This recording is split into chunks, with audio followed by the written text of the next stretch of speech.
everyone, and welcome back to the PD Sports Podcast. We are here.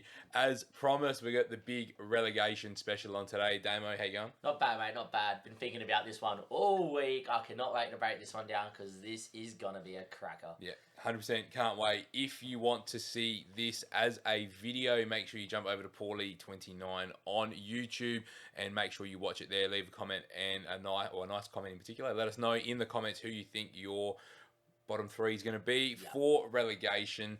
I think we need to just get straight into this topic. Relegation, what a season it's been. The table is absolutely mental. I might whack it up on the video here for you guys as well. Anyone from 12th down with, what do we got? 10 games to go. Couple of them have a game in hand on each other, but basically 10 to go. 12th down. 8 teams.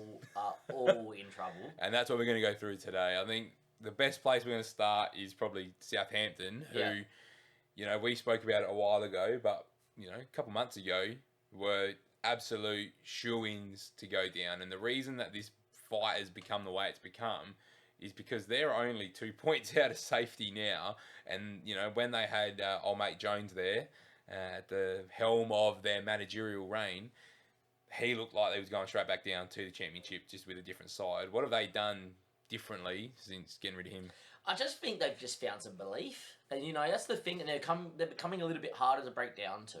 I think when you played Southampton, you expected them to ship goals. Yeah. They actually have quality going forward. Like, not quality. But they've got guys. But they've got guys that can cause issues. They always have. I think there's a couple of their midfielders that are really good in there, right?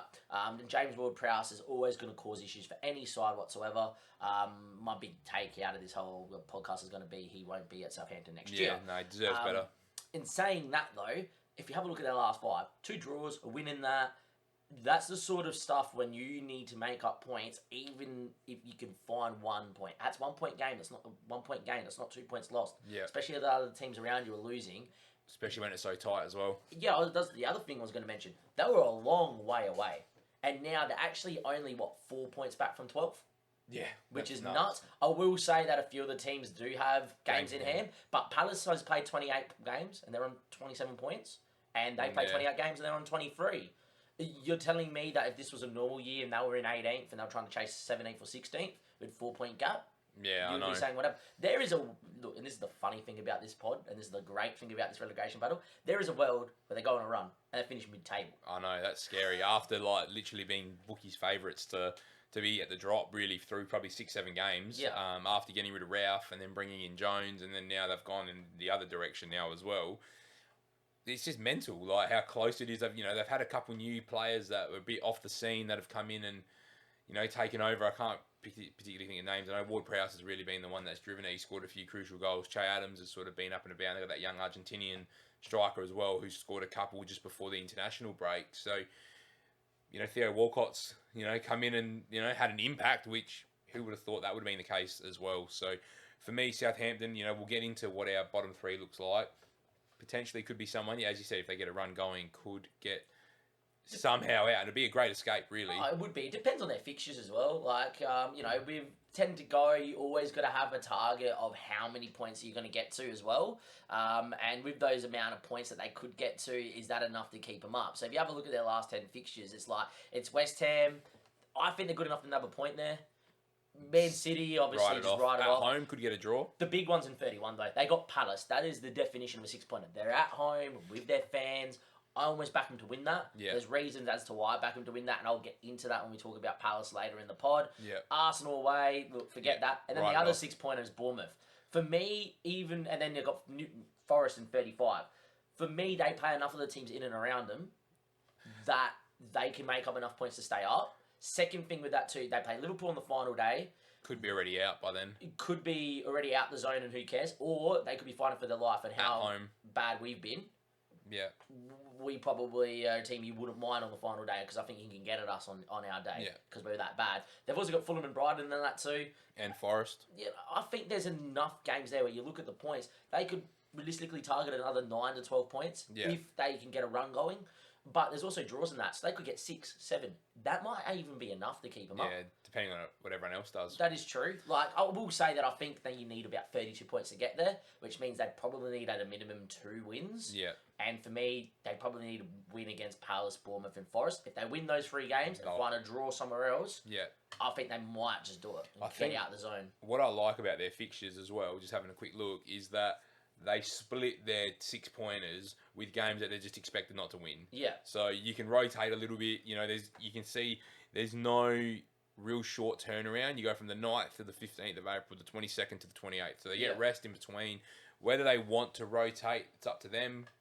You probably, justify playing your full-strength team anyway. Yeah. But they get those 2 big games at St. Mary's. Yeah, and that's huge. Massive. So they've had a lot of away fixtures early against some of those sides. So, we'll get into Southampton a little bit later around where we think they might end up. But let's move over to stay in the south of England there. Let's get to Bournemouth. Again, another team that early in the season were very heavily predicted to go down. Early days with Scott Parker didn't look fantastic. The 9-0 probably fast-tracked that. Yeah. Resignation, but that firing of Scotty Parker. And in comes old mate, Gary, what's his name? O'Neill. Yeah. As caretaker, and then they've obviously taken him on full-time.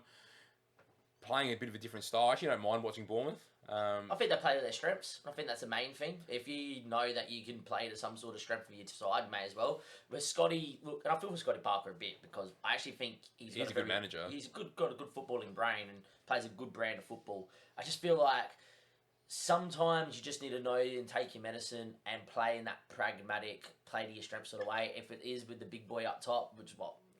Solanke and Kiefer Moore. Yeah, and if it means lumping balls to Kiefer Moore, then so be it. I like actually watching them. I can understand the game plan. Yeah. And I think that's the other thing is teams need to have a game plan if you're going to look to stay up. They've got 2 wins in their last 5. Again, they've got a game in hand on Southampton, but they've also got a game in hand on the teams who are on 28 points, like Everton, for instance, and Palace, and Wolves. If they win that game in hand, they're on the same amount of points that those 3 teams are just listed. They win, they go to 27 points. Their goal difference is what? Negative 29? Yeah, that's what's going to hurt them. It's not good. That Liverpool drubbing's probably an extra point back. I look at that as an extra point because it might come down to that, and they're not going to make it up.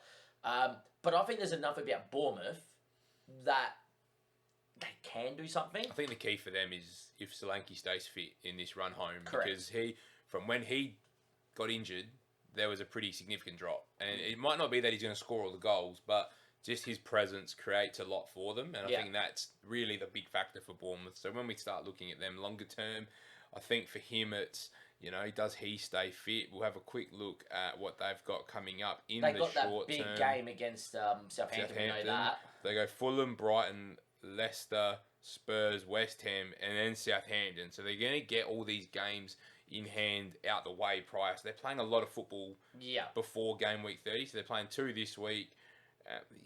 Fulham, Brighton, both at home.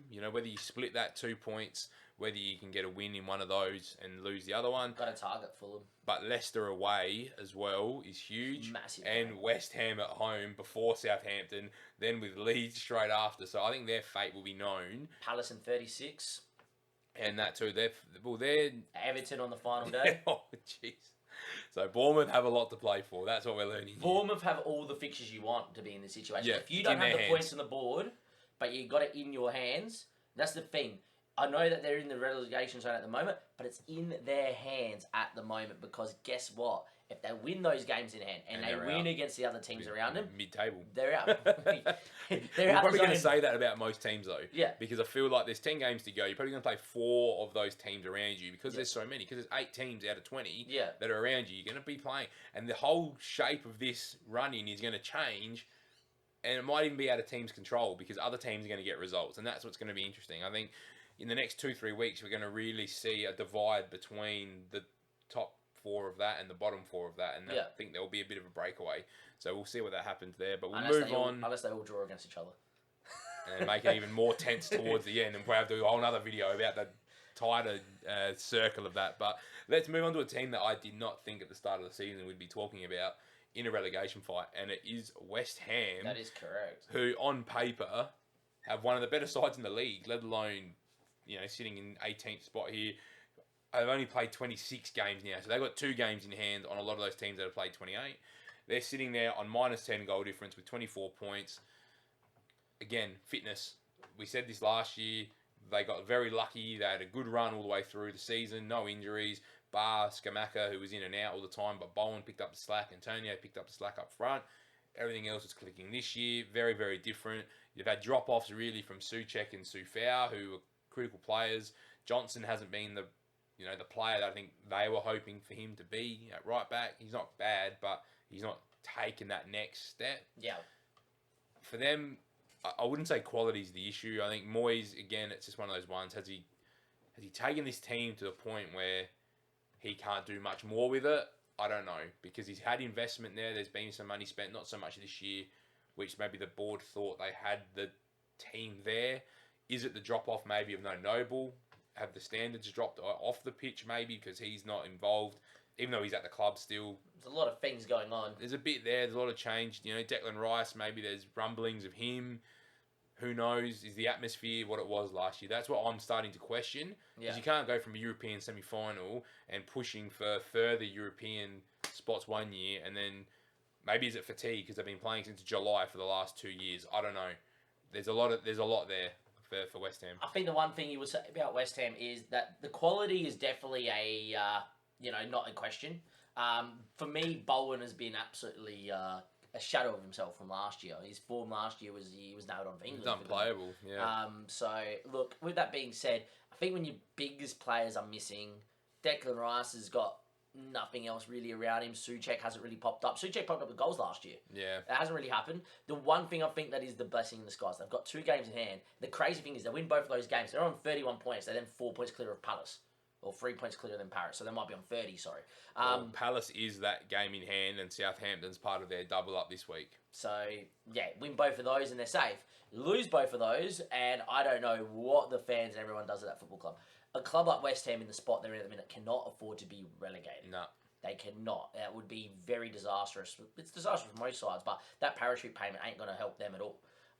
So, with that being said, it has to be a case of we need to grind out results. Is that them playing the same way that we have been?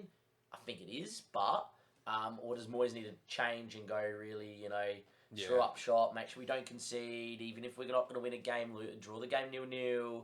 Very Everton-esque days of Moyes. With Cahill up top with what was it? Not Martin's in behind. I was trying to think who was Osman, Leon Osman in behind. Yeah, that's it. Stephen Pienaar. Yeah, one of those. Moyes tactical genius moments. Because, look, I think they've got the right, and this might sound ludicrous because they're there, they've got the right manager in charge for this. Yeah. I think Moyes knows enough about how to keep sides in the Prem. Yeah, that's fair. And I think that's one of the biggest ticks. And why they haven't probably flicked him yet. Yeah, and it's one of the biggest ticks that they have over everyone else. The game's in hand, and they've got the right manager in charge because he's been here and saved teams. Yeah. Before. With that being said, if a few more results go against him, I think it'd be very interesting to attempt to flick him. And I wonder what Big Sam Allardyce is doing because I think he'd lick his lips going in there. Back to West Ham as well. Look, they got Southampton, Bournemouth, Palace, Brentford, Leeds, Leicester as part of their last. What have they got? They'd have 12 games left. Very doable. And again, we'll get on to West Ham a little bit later. Next up, Brendan Rodgers. Again, another club that, again, you don't think they're going to be lingering around. Relegation. Looking at their form at the moment is absolutely dreadful. They've not won in their last 5. Nah. Again, you talk about quality when you're talking about guys like Vardy, Iheanacho, Barnes, Maddison, Tielemans, Ndidi. Enough going forward, but Leicester's whole problem this year has been goals. Like the other way, they're just, even when they win 4-2, 3-2, 4-1. Like they're always conceding, and defensively, we've known that all season. They just don't have the quality. They've never really replaced Maguire and Fofana as well now. Never really. So haven't had stability at the back. So Yunchu has dropped off an absolute cliff from when he first came in. Looked really good when he first came in. Vestergaard's not the answer as well. Like that was a very panic buy from Southampton. I think they got Benderek as well, do they? From Villa, who was now at Leicester. They've got old mate Fayers as well, who Yeah. you know probably most famously known for scoring a double at Anfield for Liverpool. Good guy. But that's my worry. Ward Iverson's not a great combination in goal. Ward's had games where he looked alright, but you know, is it the defence making his life harder, or is he making the defence's life harder? There's moments where it's both. Bit of both. Yeah. I think the biggest worry for Leicester is, and there's two reasons that this is the biggest worry. They never replaced the leadership of Schmeichel. Yeah, And a that's guy big that too. can lead defence. I don't think their defence was ever fantastic. No. But they had a leader in net that was whatever. Ward isn't proven to be that guy. I do think he does a good job for Wales, don't get me wrong. Well, it's his first year as a correct starting goalkeeper in the Premier League too. You got to remember I that. think if Leicester had their time and a lot more time in the window, you got to remember, Yeah, it happened Schmeichel late. went late, they would have signed a keeper. And I think Should have done it in January though. I think at that time they were kind of looking, we've started to get a bit better, we'll be okay, sort of thing.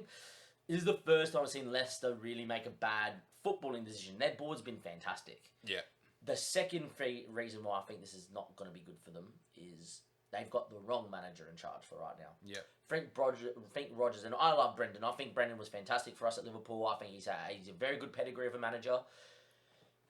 This sort of dogfight relegation thing is not his strong suit. Yeah. He is not made for this. It is. And this team's not made for it either. No, this team is. We're going to try and have 60% of the ball, and we're going to knock it around. We're going to try and get our very good players like Harvey Barnes and Maddison on the ball, and we're going to look to break lines with Vardy, who's And injured. Iheanacho. Iheanacho, he doesn't play. Iheanacho should be starting understand. week in, week out every Yeah. single week, but for whatever reason, no manager that goes into Leicester ever wants to play him. It baffles me a bit, the quality he's got. If he played, this whole season, that'd be 15th right now. Well, they got Patson Daka as Yeah. well. So Who hasn't? For me, Daka, I don't know what the issue's not up top for me with them. It's they lead too many goals and they don't have a really, a strong defensive midfielder that's winning that ball back either. But the manager, Diddy's in and out. That's the problem. the manager's not made for this. And look, Rodgers, I have a lot of respect for. I think he could have done a lot of great things at Liverpool. Things went his way in that fateful year that never happened. Yeah. I just don't think that a manager that has never really been in this situation to keep a team up is going to. Now, they do have one game in hand on everybody else because they played 27, but West Ham have a game in hand on them.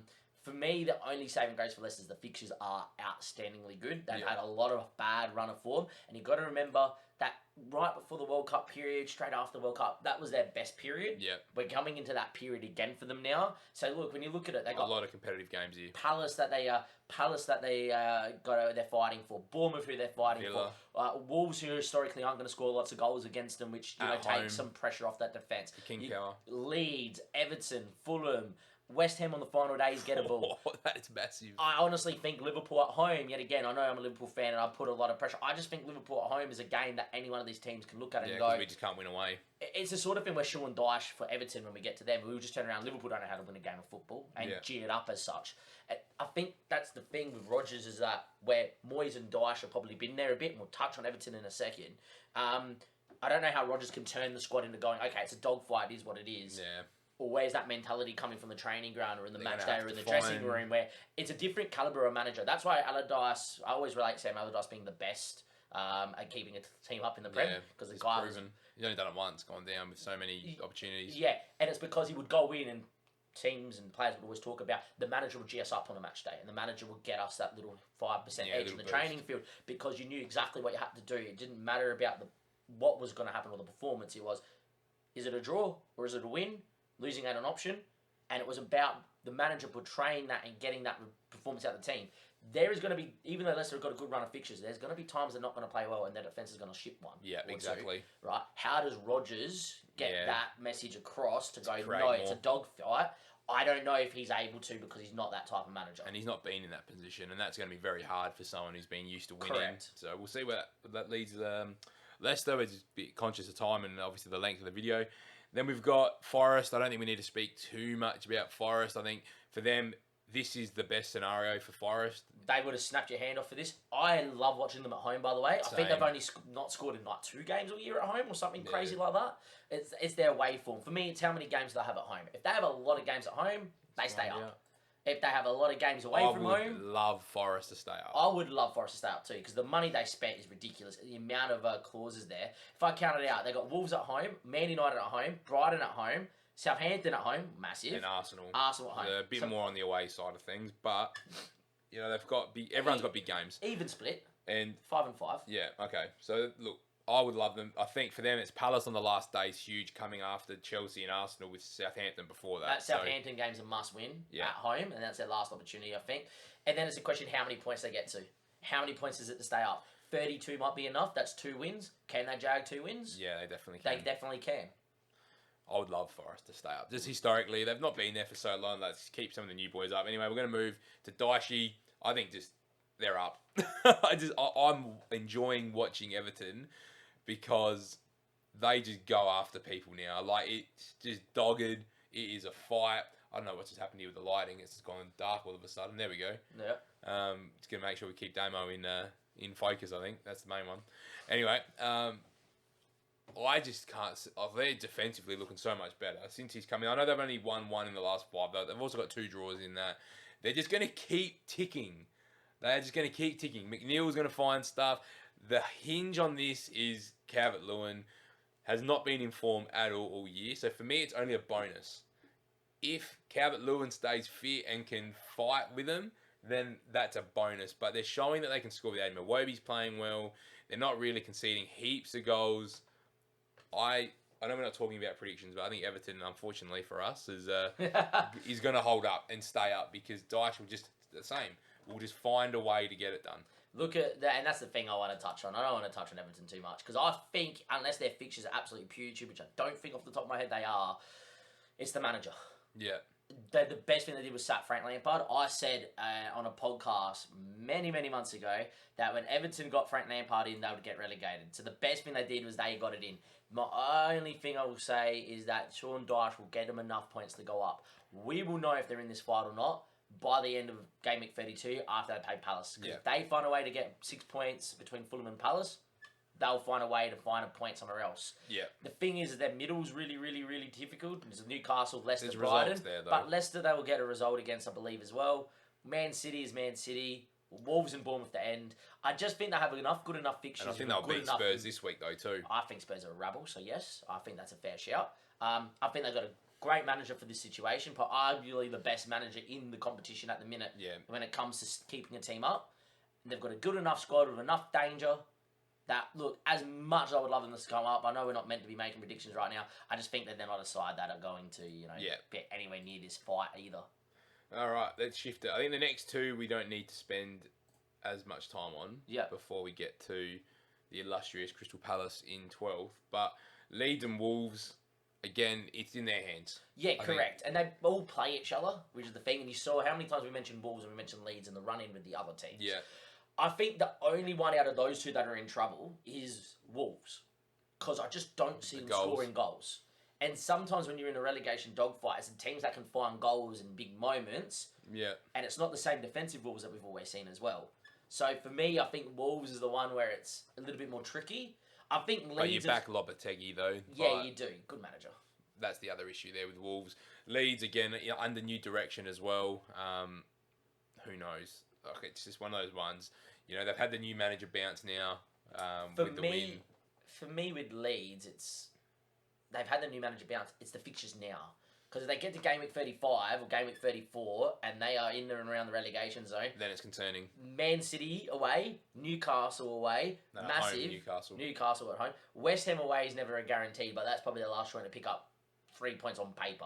Yeah. Right? And then they got Spurs at home on the final day. It would have been adapted to what their situation is now, which is Conte's second-hand man and Ryan Mason again. Yeah, which by that stage they probably have a manager in, Nagelsmann, and then... From there, they're playing for something for next season. Yeah, that's the other thing is Spurs might actually have to fire up to try and make Europe. So, look, I think Leeds it's concerning fixture-wise and Wolves it's concerning because they just won't score enough goals. But I think points on the board is massive in this situation. But yeah, look, it'd be interesting to see how those 2 go about it. Yeah. I think they've got enough already on the board, they're one of those ones that I wouldn't be surprised if one of them fell into the zone. Yeah. But at the same time, with But the then points find on a way the board, out. yeah, it's one of those ones. It depends. I do think if Leeds fall into the zone before their final 4 games, They're gone. very close. Yeah. They're gone. All right, the last team of the 8, Crystal Palace, yet to have won in 2023, have sacked Vieira. They've brought in old mate Roy. Crystal Palace. They don't have Zaha's not been the same player this year. Nah. Goals are a concern. Midfield is a big concern. There's no positive. I don't see any positive signs, and we're losing the lighting once again. So bear with us on YouTube. That is crazy. The minute you duck in and out, I don't know what. That's so strange. Anyway, what's going on with Palace is just I don't know. Defensively, they're okay. Gaeta has had games where he's kept them alive. I just remember that Manchester United game. He's been incredible. He's very underrated. Yeah. No one's talking about him at all. You know, if they keep Anderson and Mark Guay going, but I don't see the positivity with Crystal Palace at all. What do you reckon? It's one of those ones where I'm big on the manager coming in. I think Roy's last dance was meant to be last year, right? Yeah. To bring him back almost feels like... It's desperation, isn't it? Look, for me, it's a good thing because it gets the fans on board, and I think the fans are massive when it comes to this. I think fan base is huge, which is another thing for Everton as well, by the way. But fan base is huge, manager's huge. Roy has been here and done it all. Is this one step too many? Are we riding off a manager? You know, because I don't think he's going to have to do too much coaching. No, This is man management. This is man management, motivation. And I can't change the team. I'm dealing with what I've got. Yeah. We're going to play 4-2-3-1, 4-4-2, 4-3-3, a variation of that. Yeah. Get my best 11 out there, set up. We've got Leicester, Leeds, Southampton, Everton, Wolves. You're going to know by the end of game week 33, are Palace in the relegation zone or are they safe? And I think that, look, and this is where I think it's harsh on Vieira. To not get that run of games? Exactly. Because they've put so much time and effort into playing that system. And you've got to remember, first half of the year, they were all right. Last year... They were fantastic. So, I know why they've done it, because they haven't won this year, but I think it's very short-sighted. They had a lot of difficult fixtures to start. Yeah.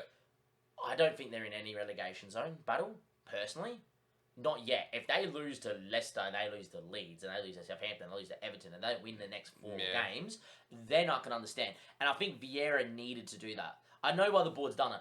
New manager bounce against the teams around us. And we're 3 points out of the relegation zone and we're in 12. I think Vieira's earned the right after what he did last year and at the start of this year. They look good playing football and they haven't played bad. There's been a bit, not getting the results. I thought Vieira deserved the opportunity. The Roy manager...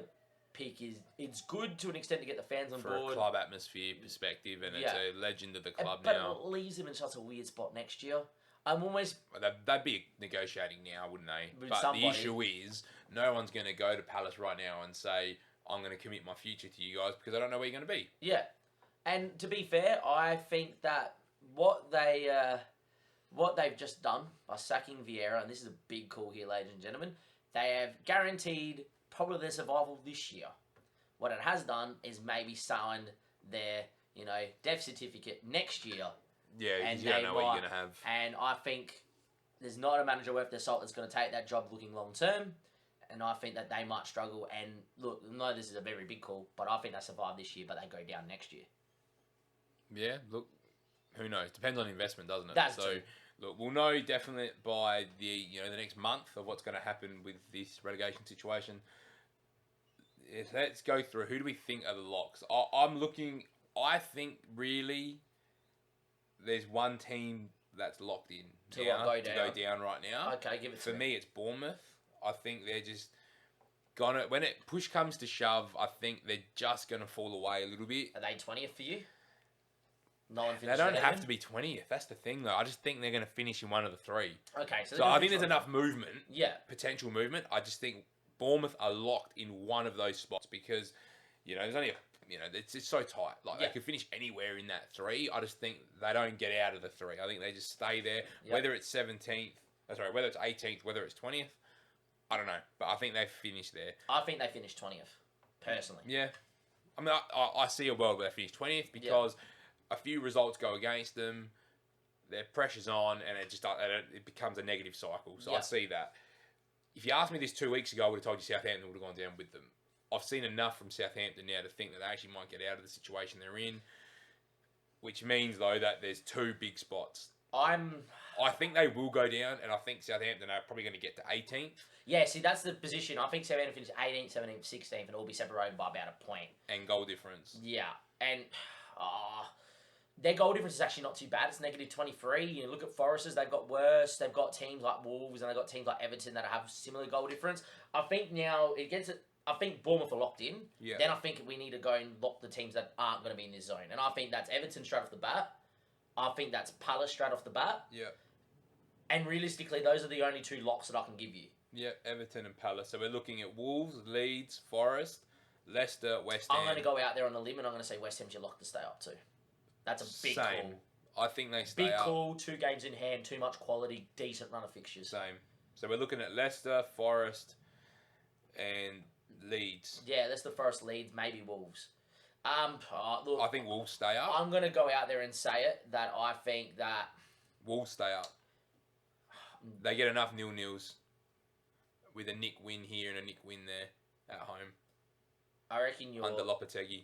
Bournemouth are down. I think Southampton are down. Southampton are down. And I'm leaning Leicester. I think they concede too many goals. I think Leicester have too good of a run to rule them out, though. Forest have enough home games to win. Enough. Ladies and gentlemen, boys and girls, very brave prediction. Without a game in hand on all of those, and I know Paul said that he reckons they're going to start with enough 0-0s. I don't think Wolves scoring enough goals. I think they'll slip in 18th. And I also think that, honestly, Leicester, Forest, and Everton will finish ahead of Wolves and Leeds. I reckon Leeds are lingering down. I reckon Wolves and Leeds are going to come down. Who they bring in? They've got old mate from Southampton, don't they? Yeah, I think so. But yeah, Nathan Jones. For me, it's... Leeds is an unknown quantity. We don't know what they're going to get. And to be fair, it's only 1 game in hand. Yeah. What are they? 2 points out. And their run of fixtures it's good early on. But remember that last 5 is horrid. Yeah. I honestly think that there's a world where it's 0-0, 1-1, something like that. Maybe they lose one of those against one of the big 6 pointers. And the next minute, their last 5, they go lose. So I just see Leicester just playing so many high-scoring games. But I think that they'll win enough of those high-scoring games, though. You've got to remember, though, they got Palace, they got Villa, which I think that's both winnable. Bournemouth, winnable. Should win that. Wolves won't put enough pressure on their defence, winnable. Leeds, winnable. Everton, winnable. Fulham, winnable. They can beat Liverpool. All of a sudden, I've rattled off 8 games that are winnable. Yeah, the only games I'm locking them in to lose are Man City and Newcastle. Yeah, and they could draw a lot of them. Look at this. Yeah, it's hard. I just it's don't hard. see it. Like, this is what I like about it, because it's hard. But I honestly think I think West Ham, Leicester, and the only reason I'm saying Forest is they have enough home games that they'll win. Yeah, same. That all 3 of them will finish ahead of Wolves and Leeds. And I think Palace has got enough about them under Roy to probably starve that off too. Same. My big prediction here is West Ham will finish in 12. Yeah, just going to run. Just go on a run. And I honestly With no Europe. And I honestly think Leicester's about to go on a run too. And Yeah, I mean, Leicester have the quality. That's the thing. So like, Leeds... They've got the quality going forward. Vardy coming back's a big in at some stage. Yeah, look, that's a fair point too. I think like Leeds again are in that spot where Leeds aren't safe. That game in hand's massive, but I don't think Wolves are safe either. I think I've seen enough from Wolves under Lopetegui though. Like that, they'll be all right. I think. Let's have a look at their run. I don't like the prediction. Look at these games are tight, and that's the thing. Like, I think it's Bournemouth, it's Southampton. I think it's going to be Leeds or it's going to be Wolves. I think for me, it depends on Leicester and what Leicester turns up. When Leeds still have to play Arsenal, Liverpool, Man City, Spurs, Newcastle, West Ham. I think they're going to struggle. I think if they don't beat Forest at home and they don't beat Palace... And they've got Arsenal at the Emirates. They've got City at the Etihad. They got West Ham in the London Stadium. Yes, they play Newcastle and Spurs at home, which is huge at Ellen Road. But if they don't get the results, then they're going to go nuts as well. I think that they have to be outside the relegation zone on those last 5. If they're in there, or they're only out by a point or 2, they're going to struggle. I think they'll fall in, which means that I think it's Bournemouth, Southampton, and Leeds. In that order? Yeah. Or do you reckon Southampton end up in 18th? I reckon Southampton may end up in 18th. I still think Forest will survive on the final day, and I think there is definitely a world where Wolves survive on the final day. Yeah. Am I really going to go out there and say Everton, Leicester, and West Ham are definitely going to get out this zone and pull away? No, but I think West Ham is the side that will because of David Moyes, and I think Everton won't, but Dyche will do enough to never have that position. yeah, Leicester's the unknown because it's Rodgers. because they can go either way. They can either fall away or they can rise all the way out. I'm telling you right now, if Leicester sat Rodgers and got Sam Allardyce in, another Yeah. time to mention him, I think they'll start easy. Yeah, It's that 100%. Rodgers factor. Yeah. I don't know with Brendan if this is not his forte. I do think that there's a world if he survives and he gets good investment next year, which to be fair they should just sack Which him they anyway. won't do. Then they would be in the top 10 again next year because that's fun. But yeah. Alrighty. Well, look, that's where we'll leave it for now. We've still got plenty of games to go. We'll probably do another special with 5-6 games to go on the relegation side of things because the dynamic will change. It is naturally. going There's that to. many games Yeah. that they're playing each other in that, you know, we might have a 6-team versus an 8-team situation that we've got now and it might be a bit clearer. So, look, if you've been watching on YouTube, make sure you subscribe, comment your predictions for relegation as well. Let us know. But thank you very much for watching.